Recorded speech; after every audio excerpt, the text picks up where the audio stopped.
Actor Wesley Snipes didn't walk the red carpet in Ocala today, but walked into the federal courthouse. Would you believe this giant sloth roamed the land several million years ago right here in north central Florida? And this 3-ton guy was found in Newberry. With gas prices nearly doubled from last year, front door service for students in the far reaches of Alachua County will now be a thing of the past. Many new computers come with webcams already installed, and while you use your webcam for personal purposes, unless you remember to turn your computer off, you could be more vulnerable to outsiders who want to peek in. That's right, Amanda. This shelter, which has been operating as a special needs shelter, has been open since 10 a.m. on Thursday. But depending on how severe the storm is in our area, those shelters may close. But we'll have more details on that later on. Tropical Storm Faye may not have reached hurricane-like strength, but is already causing damage in homes like this one here in northwest Gainesville. Faye may not have brought with her gale-force winds, but the steady downpour of rain was enough to uproot long-standing trees. Project manager Eric Gibson of Restoration Specialists took me through the devastating effects one tree had on this home. This is obviously where the incident occurred. The homeowner was sitting on her couch watching television. It was a chance phone call that got homeowner Leona Anglin off her couch just in time. It happened at 8:30 last night. Today, she is still in shock. It went in, went across. We have branches knocked over the chimney a little bit. While Floridians have been bracing for Faye, Gibson says even planning can't help in situations like this. But with rain expected through the weekend here in Tree City, USA, homeowners can think about the safest places in their home. Branches not go, or where would some of the lighter branches maybe fall, and you want to stay in those kind of areas. Staying out of the line of trees in your yard will be key, says Gibson, who has been fielding similar phone calls all morning. The wind's not blowing that hard. The trees are starting to go because of the ground being saturated. Early estimates of damage to this home are upwards of $60,000.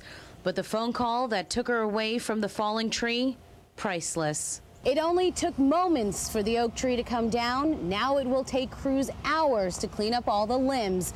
Reporting in northwest Gainesville, Stacey Samuel, WCJB, TV 20 News. Since the December murder of his daughter Heather and granddaughter Kira, Robert Radcliffe is making his plea to anyone with clues that could lead to their killer. If that individual could kill a 6-year-old child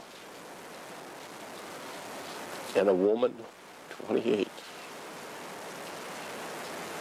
that's horrible. We need to catch that individual. The burned remains of the home where Heather and Kira perished is still boarded up since their death just days before Christmas. But today they opened the doors to take us through the steps of their investigation. Detectives come in, we take a look at the way things were found, and then we start analyzing. Nixon explains that unlike TV crime shows, the reality of collecting and analyzing evidence is a time-consuming process. DNA does not come back in 15 minutes. Lucky to get it in 15 months. It is believed that the perpetrator first shot Radcliffe before finally setting the house ablaze. So it is believed that the second fire started here, was set here. That's correct. Where was Kira found? Kira was in the living room.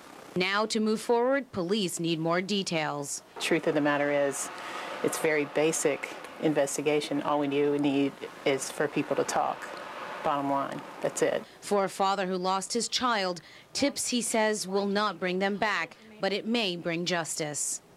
And if anybody knows anything about the situation, as hard as it might be for you to proceed forward to help the police, please do so.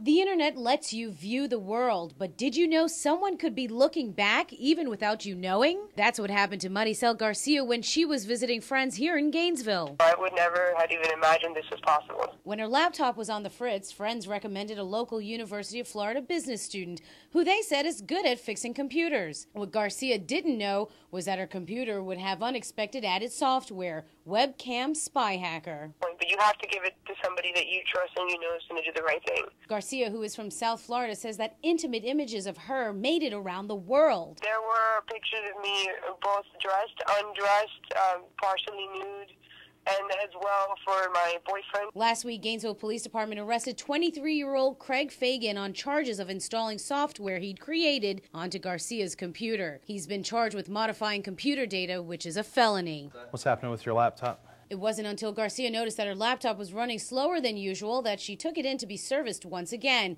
and she learned she was the victim of an online peeping Tom. Craig Butler has been repairing computers for more than a decade, and he says that invasion of privacy on your home PC is common and can happen with a simple click of your mouse. So the whole trick is just staying away from the places that are known hotspots for that kind of stuff. MySpace is horrible. Many new computers come with webcams already installed, and while you use your webcam for personal purposes, unless you remember to turn your computer off, you could be more vulnerable to outsiders who want to peek in. Everything you do is on your computer. Your banking, letters, diaries, everything, all of your personal photographs. It's a kitchen fit for the best gourmet chef. And today, the kitchen at Eastside High School was host to 4 kings of culinary arts. They are from all over the world: Switzerland, Germany, the Caribbean, and New York. And for these students, having distinguished chefs from the Culinary Institute of America at their school is like having Picasso teach you how to paint. And even local chefs came to see these masters at work. This is a really big thing. There's only 78 certified master chefs in the world, and 4 of them are here. It's an honor Chef Billy D'Annunzio's students aren't taking lightly. Many of these young cuisiniers found their passion in their home. My father, when I was like 10 years old, I would start working in the kitchen with him. The thing that impresses me is that how much time they put into it, and like they never gave up. Here they're learning the techniques to elevate their trade into an art form. It's not just, putting a pot on the fire. I mean, it's a lot more than that. From soup to nuts, the dishes are no ordinary fare. Master Chef Solomon demonstrates the art of making a simple Caribbean soup into a gourmet treat. The callaloo and crab dish combines flavors from the East and takes the palate to savory places. Cooking is the best hard work you'd love to taste. Many of these Eastside students will go on to the Culinary Institute and become artists in their own right. This 9th grader says she'll make her favorite cuisine gourmet. Oh, soulful.